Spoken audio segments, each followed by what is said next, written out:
Welcome to today's video. Today we will look at best 6 realistic tips for writing your project or thesis. If you are an undergraduate or graduate student struggling with how to cope with writing your thesis, dissertation, or project, this video can help you. I have the following interesting realistic tips. The tip number 1 is to define clear research objectives. So, one of the most crucial steps in any research project is defining clear objectives. This sets the foundation for your entire study and helps you to stay focused. If you do not have a realistic objective, a clear objective, it becomes difficult for you to cope. So I try to summarize this by giving you this example. Imagine you are researching the impact of technology integration in primary education. A vague objective would be to study technology in education. Instead, a clear objective could be to assess the academic performance of primary school students after the implementation of a tablet-based learning program. Remember, your interest here is technology integration. And if you look down, you can see the implementation of a tablet-based learning program. So the tablet-based learning program is integration of technology in a learning program. So this is clearer than saying, I want to learn the impact of technology integration in primary education. This has no focus, this is vague, and so you don't want to run round the cycle without targeting a particular point. Tip number 2, conduct a thorough literature review. So this pictorial image explains this concept better. So you can see the number of books and papers, writing materials, laptop, all over the table, and you can see the young woman trying to mark a couple of places she has read, trying to figure out what has been known. A comprehensive literature review is essential to understand existing research and for you to identify gaps in the current knowledge. So here is how you can approach it. Let us look at example number 2. Suppose you are researching the effectiveness of a new teaching method. You can start by reviewing studies on traditional and innovative teaching methods. Identify what has been done, what hasn't, and where your study can contribute new insights. So it's not enough to say, I want to study so and so topics. You need to find out what has been done previously, and that can enable you to identify gaps. And what do I mean by gaps? Gaps are simply what has not been done, and that which has not been done is what you are bringing to table, and that is gaps that your study will cover in literature. Here is tip number 3. You need to develop a solid methodology. So the pictorial image here tries to capture a couple of things. Your research methodology determines how you will collect and analyze data. It is crucial to choose methods that align with your research objectives and provide reliable results. As a student, depending on what is approved by your university, you can employ qualitative, quantitative, or mixed method research approach.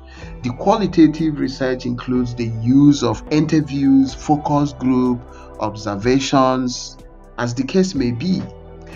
The quantitative approach is the use of structured questionnaire like the Likert scale, where you will have to use statistical applications to drive home your findings. The mixed method approach is where you will have to apply the combination of the qualitative and quantitative in a single research. So depending on what your supervisor wants you to do and the rules in your university, that can determine the methodology you will have to adopt.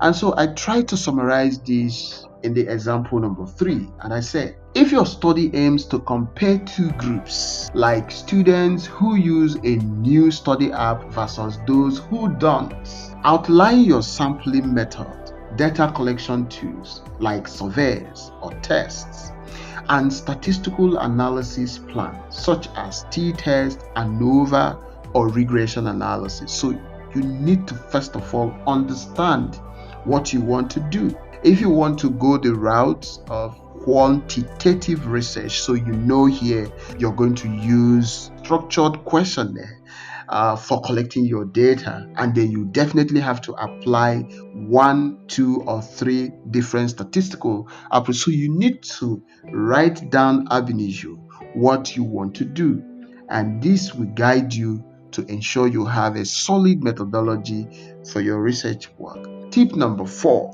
which is important, is time management. When I was a PhD student, one thing I battled so much was time. I was a PhD student at the same time teaching in the universities, so it was difficult for me to combine the time. But time management is key to completing your research on schedule. So you need to break down your project into smaller tasks and set deadlines for each. I have used this approach for my supervisees, and we've used it to achieve results. So example number 4 could be dividing your research into phases. So you can have phase 1 to be literature review, phase 2 to be data collection, phase 3 to be data analysis and writing. It mustn't be as I've listed them here. You can find it could be first conceptualization of ideas, phase 2 identifying the key variables in my work, phase 3 the methodological approach that I'm going to adopt, number 4 could be the people that will respond to my questionnaire, and so on and so forth. Allocate specific weeks or months to each phase, allowing extra time for unexpected challenges or revisions. So this is important. Tip number 5, seek regular feedback from your supervisor. I was lucky to have one of the best supervisors. He was always eager to offer feedback. He takes my calls each time I call him. Although we understand that in most cases, supervisor to supervisee relationship might not be too smooth, but I encourage students to seek support from their supervisors' colleagues. Okay, although some supervisors may likely frown at that, but at the end of the day, it is you, the student, who bears the brunt. So you must seek help, whether your supervisor likes it or not. So if your supervisor is not comfortable with seeking help from his or her colleagues, you have to do that remotely. You have to be careful when approaching another person for support. So I try to summarize this with this example. Imagine you are working on a first draft of your literature review. Instead of waiting until the entire draft is complete, share sections with your supervisor as you finish them. This allows for early feedback, which can save time and help you make necessary adjustments before moving forward. I love this approach a lot. Lastly, stay organized with your data and references. I have seen more cases where some of my supervisees begin to look for their references at the end of the thesis writing. So this is because they keep citing without copying out the references. So I encourage you to create a folder where you save all the references you're using for your work. So this will really pay off.